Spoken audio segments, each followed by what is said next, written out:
Last time हमने supervised learning में regression को डिस्कस किया था। Regression is when we have to predict continuous values. The second type of supervised learning that we have often selective से बात कर दो जो ज़्यादा यूज नहीं है।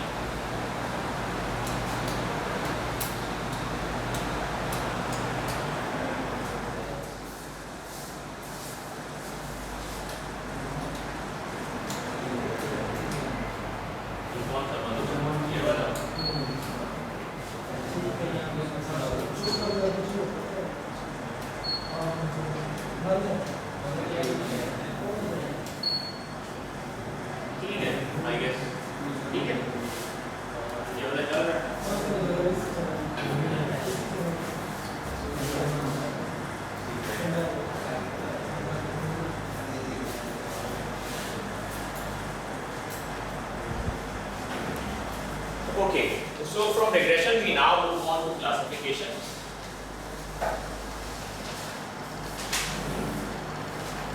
Classification is when we have some categorical outputs. हमारे पास limited labels होते हैं जिन्हें हमें predict करना होता है, limited categories होती हैं. So for example, some of the examples that we saw previously included कि अगर हमारे पास एक email है और हम उसके बारे में जानना चाहते हैं कि ये spam है या नहीं, तो ये एक क्लासिफिकेशन प्रॉब्लम है क्योंकि इसकी जो आउटपुट है वो 0 1 या yes no या true false या something like that इस तरीके से होगी, बाइनरी क्लासिफिकेशन प्रॉब्लम बन जाएगा। इसी तरीके से we have to talk about for example if a transaction is fraudulent, एक फाइनेंशियल ट्रांजैक्शन होती है और आप ये जानना चाहते हैं कि ये ट्रांजैक्शन लेजिटिमेट ट्रांजैक्शन है या फ्रॉडुलेंट ट्रांजैक्शन है, इसका जवाब भी yes no true false 0 1 में है अगर, तो हम इसको भी बाइनरी क्लासिफिकेशन प्रॉब्लम के तौर पे देखेंगे। और similarly if we have for example that we are given a tumor and we want to know whether it is malignant or not, again this will also be a classification problem.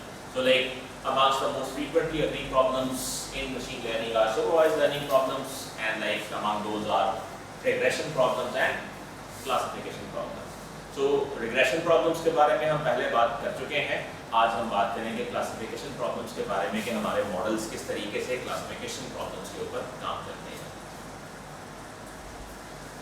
So one thing is आप जानते हैं कि हम आमतौर पे access का इस्तेमाल करते हैं फीचर्स के लिए या इनपुट्स के लिए, और वाइज का इस्तेमाल करते हैं आउटपुट्स के लिए या प्रेडिक्शंस के लिए। प्रेडिक्शंस के लिए पर्टिकुलरली हम जो ट्रू आंसर्स होते हैं उनके लिए y का इस्तेमाल करते हैं, और जो प्रेडिक्टेड आंसर्स होते हैं उनके लिए y हैट का इस्तेमाल करते हैं। That's just the nomenclature, right. जब हम क्लासिफिकेशन प्रॉब्लम्स में आंसर्स की बात करते हैं तो अगर जवाब सिर्फ दो ही मुमकिन जवाब हों, यानी yes no 0 1 true false, right, something like that, तो जब दो ही मुमकिन जवाब हों जिन्हें आप प्रेडिक्ट कर सकते हो तो हम इसको कहते हैं this is binary classification problem. ये एक बाइनरी क्लासिफिकेशन प्रॉब्लम है क्योंकि जो क्लासेस आप प्रेडिक्ट कर रहे हैं वो सिर्फ दो हैं। प्रेडिक्टेड क्लासेस की तादाद दो से ज़्यादा हो सकती है, काफ़ी ज़्यादा भी हो सकती है। In that case it does not remain binary classification problem, it becomes a multi class classification problem. लेकिन हम basically binary class classification problem से स्टार्ट करेंगे और फिर इसको जनरलाइज कर लेंगे मल्टी क्लास क्लासिफिकेशन प्रॉब्लम्स के लिए। नॉमेनक्लेचर के द्वारा से अगेन आप अगर बाइनरी क्लासिफिकेशन की बात कर रहे हैं तो yes no यानी इट डिपेंड्स कि आप किसी भी प्रॉब्लम को कैसे प्रेडिक्ट कर रहे हैं या कैसे इंटरप्रेट कर रहे हैं। तो जवाब yes no हो सकता है, जवाब true false भी हो सकता है, जवाब 0 1 भी हो सकता है, जवाब पॉजिटिव नेगेटिव भी हो सकता है। यानी जब दो लेवल्स आपने प्रेडिक्ट करने हैं तो ये डिपेंड करता है कि आप उस चीज़ को कैसे एनकोड करते हैं। और यहाँ नेसेसरली ये मतलब नहीं होता कि पॉजिटिव एक पॉजिटिव सेंटीमेंट है और नेगेटिव एक नेगेटिव सेंटीमेंट है, लेकिन डिपेंड्स कि आप किसी की चीज़ को कैसे इंटरप्रेट करते हैं। मिसाल के तौर पे अगर आपका कोई मेडिकल टेस्ट नेगेटिव आता है तो ये एक पॉजिटिव चीज़ होती है, राइट। सो लाइक इससे हम डायरेक्टली ये मीनिंग नहीं देते कि कोई चीज़ अच्छी है या बुरी है, इससे हम सिर्फ ये बता रहे होते हैं कि क्लास कौन सी है। तो लाइक इनमें से कोई भी चीज़ जो है वो आपको मुख्तलिफ सिचुएशंस के अंदर लोग इस्तेमाल करते हुए मिलेंगे। ओके, सो हमने जो एग्जांपल देखी थी बाइनरी क्लासिफिकेशन प्रॉब्लम्स के लिए, that example was of like tumours, कि हम ट्यूमर्स की साइज की बेसिस के ऊपर फॉर एग्जांपल ये बताना चाहते हैं हैं कि कोई ट्यूमर मैलिग्नेंट है या नहीं। तो for example we have size of tumour and we have malignancy status. So like we say that no, there are two classes, no and yes.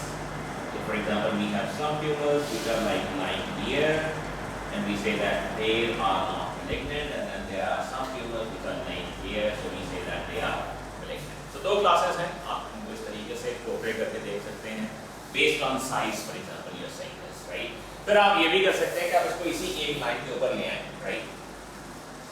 और सिर्फ इससे यानी सर्कल इंडिकेट कर रहा है नो को और क्रॉस इंडिकेट कर रहा है यस को, so that can become like still a representable kind of thing. Okay,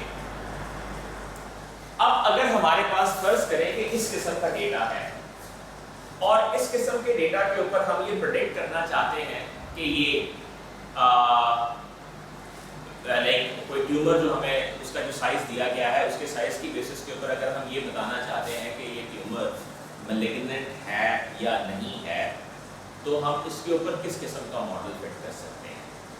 अभी तक हमने एक ही तरह का मॉडल डिस्कस किया है और वो मॉडल था लीनियर रिग्रेशन, राइट, जिसके अंदर आप एक या एक से ज्यादा इनपुट्स को इस्तेमाल करते हुए किसी चीज को प्रेडिक्ट कर रहे हैं।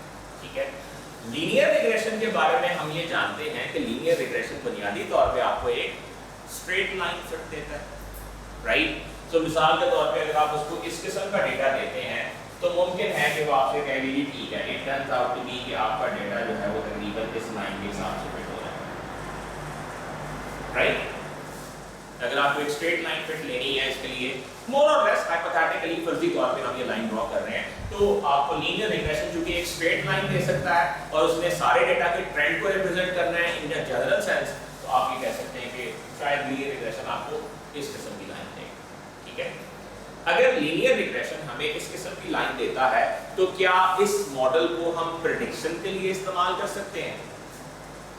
हम ये करते हैं कि चले हमने यही डिसाइड करना है ना, मतलब हाउसिंग क्राइसिस के केस में तो हमें मल्टीपल क्वांटिटीज थी जो प्रेडिक्ट करनी है, तो वो पूरी लाइन के ऊपर स्प्रेड थी। यहाँ पे हमें कैटेगरी प्रेडिक्ट करनी है whether it is malignant or not, and that is based on the size of the tumor। ठीक है, तो फॉर एग्जांपल हम ये कहते हैं कि आप इस लाइन के ऊपर एक पॉइंट डिसाइड कर लें। फॉर एग्जांपल आई से let's say that point is this point, right? I draw a line here on this point. I say that the points which are on the right of this line represent the malignant class, and the points on the left of line represent the non-malignant class. तो मुझे एक classification line चाहिए थी, classification boundary चाहिए थी। मैंने एक linear regression model इसके ऊपर फिट किया। लीनियर रिग्रेशन मॉडल कैसे फिट होता है ये हमें ऑलरेडी मालूम है कि हम जो इनपुट्स हैं उनके पैरामीटर्स को फाइन ट्यून करके अपनी लाइन को बेहतर से बेहतर फिट करने की कोशिश कर रहे होते हैं। तो फर्ज करेंगे हमें एक बेस्ट फिट लाइन कुछ इस किस्म की मिली, जिसकी बेसिस के ऊपर अगर हम फैसला करना चाहें तो वो फैसला कुछ इस किस्म का हो सकता है कि आप इस लाइन के ऊपर कोई पॉइंट तय कर लें और आप ये कहें कि इस लाइन के एक तरफ एक क्लास है, दूसरी तरफ दूसरी क्लास है, और यही हम करना चाहते थे, राइट। सो अपेरेंटली अगर हम इस किस्म के डेटा को देखें तो इसको देखकर हम ये कह सकते हैं कि लीनियर रिग्रेशन की मदद से हम क्लासिफिकेशन भी कर सकते हैं, लेकिन लीनियर रिग्रेशन को हम क्लासिफिकेशन के लिए मौजू तस्वर नहीं करते, बिकॉज अगर डेटा के अंदर वेरिएशंस आती हैं तो लीनियर रिग्रेशन बहुत जल्दी क्लासिफिकेशन के लिए बहुत बुरा एल्गोरिथम साबित हो सकता है। मिसाल के तौर पर फर्स्ट करें along this axis I move on, मेरे पास एक ट्यूमर काफी बड़ा है यहाँ, like because you keep getting data, so like for example you got an example where you got a really big tumor, right? Now we need to see कि ये जो एक नया डेटा पॉइंट हमारे डेटा सेट के अंदर add हुआ है, इसकी बेसिस के ऊपर अगर हम अपने मॉडल को ट्रेन करें तो हमारी लाइन कहाँ जाएगी। अब जाहिर है पहले डेटा ये था और ये था, आप इसके भी बिट से गुजर रहे हैं, इसके भी बिट से गुजर रहे हैं, तकरीबन यही मौजूद लाइन बनती है अगर आपको स्ट्रेट लाइन बनानी है। ठीक है, कर्वी लाइन तो हम बना नहीं सकते, स्ट्रेट लाइन ही बनानी है, राइट। अब हमारी स्ट्रेट लाइन जो है वो इस डेटा पॉइंट को भी कंसीडर करेगी, इस डेटा पॉइंट का इंपैक्ट हमारी लाइन पे क्या होगा कि हमारी लाइन को टेंड होना पड़ेगा टुवर्ड्स दिस साइड, ठीक है, क्योंकि वो इन पॉइंट्स के भी करीब रहना चाहती है लेकिन इस पॉइंट को भी रूल आउट नहीं करना चाहती। फर्ज करें कि हमारी लाइन ट्वीक होने के बाद कुछ इस किस्म की लाइन बनती है, राइट। हमारी लाइन इस नए पॉइंट के इजाफे के बाद ये लाइन बनती है बिकॉज़ ज़ाहिर है इस पॉइंट के भी कदरे करीब जाना चाहेगी, right. Now the problem that we have is कि अगर हम फॉर एग्जांपल हम यहाँ कह रहे थे कि हम इस लाइन के एक मिडिल पॉइंट के ऊपर इसको इंटरसेक्ट कर लेते हैं, अगर हम अब इसको मिडिल पॉइंट के ऊपर इंटरसेक्ट करें, फॉर एग्जांपल अगर हम यहाँ आए और कहें कि ये इसका मिडिल पॉइंट होता है, ठीक है, अब अगर हम यहाँ पे इंटरसेक्ट करें तो इसके जवाब कदरे मुख्तलिफ हो जाएंगे, ठीक है। So it will now be like misclassifying points. अगर आप यहाँ पे कुछ और डेटा ले आए ये लाइन और ज्यादा इधर को चली जाएगी and like if we decide the threshold, so the problem is that linear regression will always remain sensitive to the data points that get added or that are available in the data set in terms of classification. Classification के एतबार से linear regression robust model साबित नहीं होता, ये बहुत जल्दी tweak कर जाता है और इसकी बेसिस के ऊपर कैटेगोरिकल आउटपुट्स को प्रेडिक्ट करना आमतौर पर मॉडल तस्वर नहीं किया जाता। The reason is pretty much evident here, right? तो हम डायरेक्टली लीनियर रिग्रेशन को आमतौर पर कैटेगोरिकल प्रेडिक्शंस के लिए या क्लासिफिकेशन के लिए इस्तेमाल नहीं करते। अब यहाँ बेसिकली अगर आप देखें तो हमने मॉडल क्या बताया था, हमने कहा था कि ठीक है आप जैसे लीनियर रिग्रेशन के अंदर प्रेडिक्ट करते थे आप बिल्कुल वैसे ही प्रेडिक्शन करें। आपके पास एक फंक्शन है जो कि किसी इनपुट x के ऊपर डिफाइंड है, आपके पास पैरामीटर्स हैं w एंड v और आप उसकी बेसिस के ऊपर एक प्रेडिक्शन कर रहे हैं। अगर उस प्रेडिक्शन की वैल्यू 0.5 से कम आती है फॉर एग्जांपल यानी मिडवे से कम आती है तो आप कहते हैं जी y hat is यानी प्रेडिक्शन इज 0 और अगर ये वैल्यू 0.5 या उससे बड़ी आती है तो आप कहते हैं कि y hat is 1। ये हमारा मॉडल था जो हम बना रहे थे, क्योंकि जब आप for example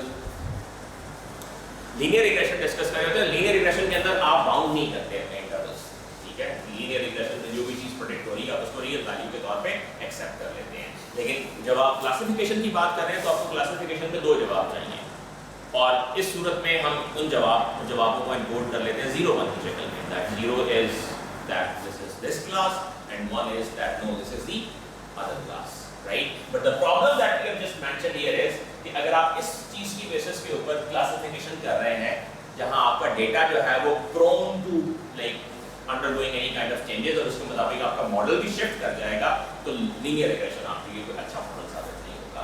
so linear regression से हम स्विच करके जिस नए मॉडल की तरफ जाते हैं जिसकी बेसिस के ऊपर हम प्रेडिक्शंस करना चाहते हैं क्लासिफिकेशन के लिए, जो क्लासिफिकेशन के लिए ज्यादा मौजूद एल्गोरिथम साबित होता है, that is called logistic regression.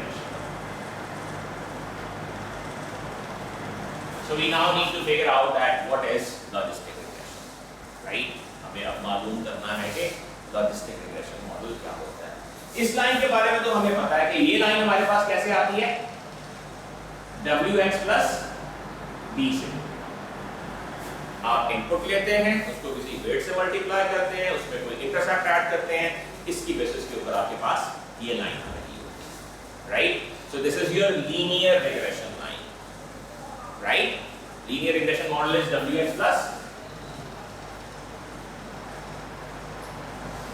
and now we have said that we will be now trying to switch to a little different model that will be called logistic regression. We're still calling it regression for some purpose, but like it's not linear regression anymore.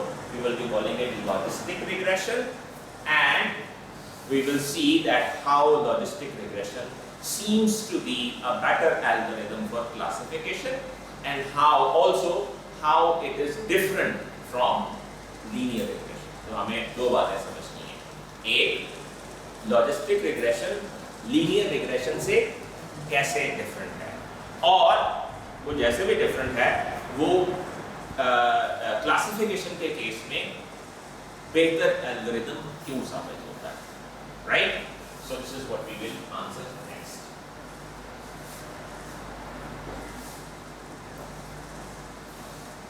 So if we draw the same plot again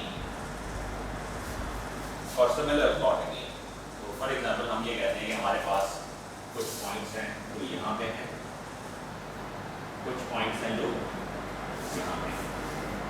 Previously the fit that we had was basically a straight line fit.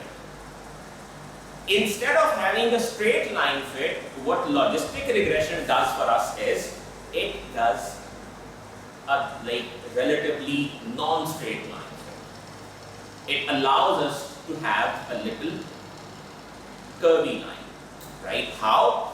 That's more like this. It will say, okay, I can fit for you a model something like this. A more kind of like आप इसे S कह लें, N कह लें, Z कह लें, whatever you find is appropriate for you, right?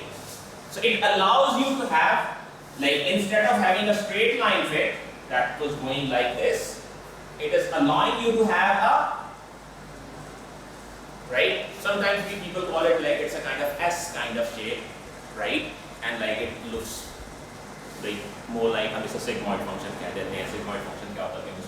Like we will reveal that. But like in comparison to linear regression, logistic regression, we have not yet defined the logistic regression क्या है, like उसकी definition के ऊपर बात नहीं की, लेकिन हम सिर्फ ये कह रहे हैं कि as against linear regression, logistic regression आपको ये allow करता है कि आप एक straight line fit की बजाय rather एक curvy fit achieve कर सकें, which is more like S shape, right? अब पहली बात, इसका फायदा क्या है? इसका फायदा ये है that the function says that I will remain categorical. The function does not say that I will be changing myself with every input. Function says I will remain categorical in my nature. So I will either remain low or will go high. I will either remain at 0 or will go to 1. I will either be yes or be no. Right? अगर आप एक continuous function ले रहे हैं, उसके बारे में ये बात कहना मुश्किल है, क्योंकि वो हर इनपुट के मुताबिक चेंज कर रहा है अपनी शेप को. ये कहता है, यहाँ मुझे ये इनपुट्स नजर आ रही हैं, मैं नीचे रहूँगा. यहाँ मुझे ये इनपुट्स नजर आ रही हैं, मैं ऊपर रहूँगा. Right? So दरमियान में ये जो शेप है, ये शेप basically आपको transition allow कर रही है, and we say that it turns out to be a better function for classification purpose than linear regression. Right? So what we say is, okay, now we have a point somewhere here, right? And based on that point, if we say that, okay, this is the classification that we are doing, this is one class and this is the other class. Difference हमने क्या लिया है? Straight line की बजाय हम एक S shape function की तरफ चले गए. ये S shape function कैसे आता है ये अभी हमने तय नहीं किया, लेकिन हम ये कह रहे हैं कि इस तरह का function हमें मिल सकता है इससे, और उसका फायदा हमें ये होगा कि हमारी predictions ज़्यादा crisp और ज़्यादा categorical हो जाती हैं. Now just for instance, हम ये कहते हैं एक point यहाँ पे ऐड हो जाता है, जो हमने लास्ट टाइम लीनियर रिग्रेशन के केस में किया था, कि एक पॉइंट ऐड होने से हमारा फंक्शन किस तरीके से तब्दील हो जाएगा. राइट? अब यहाँ अगर आपका एक पॉइंट ऐड होता है, no problem, the function line remains straight. It doesn't change the lift point where it got the lift from that, right? Because it, by nature, it is categorical function. By nature, it allows data to be classified in different categories rather than moving in a continuous fashion like linear regression. तो हम linear regression से निकल के एक नए model की तरफ आ गए. इस मॉडल का नाम हमने रखा है लॉजिस्टिक रिग्रेशन. लीनियर रिग्रेशन में और लॉजिस्टिक रिग्रेशन में फर्क क्या है कि लीनियर रिग्रेशन आमतौर पर आपको एक स्ट्रेट लाइन फिट प्रोवाइड करता है, और हमने अभी कहा कि straight line fit continuous values के लिए तो सूटेबल हो सकता है, लेकिन कैटेगोरिकल वैल्यूज के लिए सूटेबल साबित नहीं होता. तो हमने कहा कि हम लीनियर रिग्रेशन की बजाय लॉजिस्टिक रिग्रेशन की तरफ चले जाते हैं. लॉजिस्टिक रिग्रेशन हमें क्या फायदा देता है? It says that you can have a more kind of different kind of shape which is more suitable for classification. That shape resembles with like kind of S, right? And it is more robust to the changes in the data compared to linear regression. Okay. Now what is the difference compared to linear regression? What is the difference in computing logistic regression? हम जानते हैं कि linear regression तो हम यूं compute कर रहे थे that we have f of x defined with parameters w and d and that is w x plus b, right, where w can be a vector and x can also be a vector. अगर एक एक value है तो फिर w और x single value होगी, अगर एक से ज्यादा है तो वो डॉट प्रोडक्ट बन जाएगी w और x का, both will be vectors in that case, for example, right? So this is your linear regression model, right? Now what does change when we shift from linear regression to logistic regression, right? We say that this becomes itself a function. Okay? It says that this becomes an input to another function and that function usually represented by g is basically called a sigmoid function.